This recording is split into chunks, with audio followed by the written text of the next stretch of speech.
In this video, I will guide you on how to turn off AI mode in Google Chrome. The first thing you want to do is launch open Google Chrome. Now in the address bar, you want to type chrome://flags and press enter. Now click on the search bar and here you want to type in AI mode and search for that.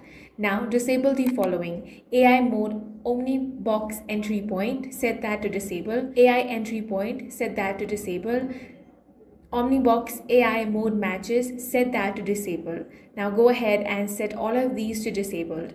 After that, you want to type NTP in the search bar. Now find NTP Compose Box. Here you want to set this to disabled as well.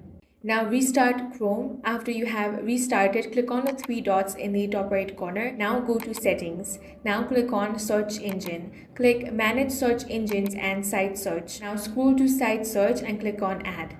For the name, type Google Web. Shortcut, type @web. For URL, you want to paste the URL that I have left in the description box. You can also use Google Web search URL you prefer over here.